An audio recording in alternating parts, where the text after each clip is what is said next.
It staggers the imagination, the sheer volume of high explosives dropped in the Vietnam War.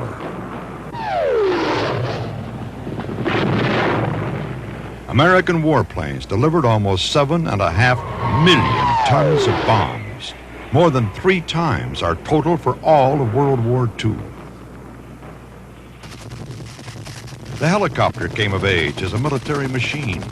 Thousands of helicopters ripping the jungle apart, hunting for an enemy who remained, for the most part, invisible. Aircraft carriers circled offshore, hurling fighter bombers into the sky. Giant B-52s delivered a devastating payload. They left the earth below marked like a moonscape.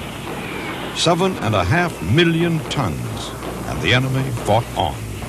The Vietnam War was a textbook study in the uses and limitations of air power. One measure of the air war was the number of sorties flown. A sortie is one mission by one airplane or helicopter. In the course of the Vietnam War, American aircraft flew almost 14 million sorties. These were some of the warplanes used: Phantom, Corsair, Intruder, F-111, Thunder Chief, B-52, Skyhawk, and Puff the Magic Dragon, also known as Spooky, a transport plane equipped with 3 Gatling guns, each capable of firing 6,000 rounds a minute. It flew at night to avoid ground fire, but carried flares to light up enemy positions. Puff was especially valuable in defending bases against nighttime attack. A terrifying barrage of fire also was provided by helicopter gunships. One day in 1967, Bruce Morton went along on a helicopter mission. Below is the Iron Triangle, a free strike zone. Anything unusual down there is a target.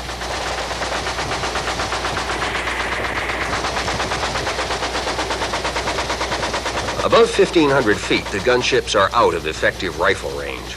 Sometimes they attack from there. More often, they roar in a foot or two over the trees, dodging and twisting to avoid return fire, the most spectacular roller coaster in the world. The guns go off with a sound like 1,000 rifles echoing in a small room. Those are rockets hitting, leaving their gray smoke trails behind them.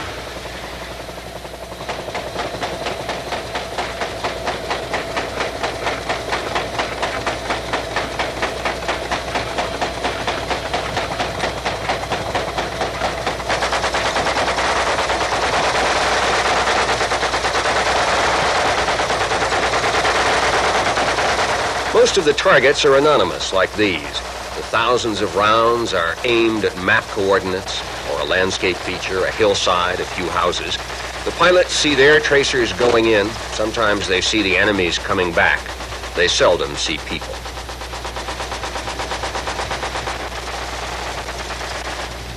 After a short run that seems long, the firing stops. Down below, nothing moves. Anything living is hiding. Aboard the gunship, the noise of the motor, which was loud, seems almost quiet.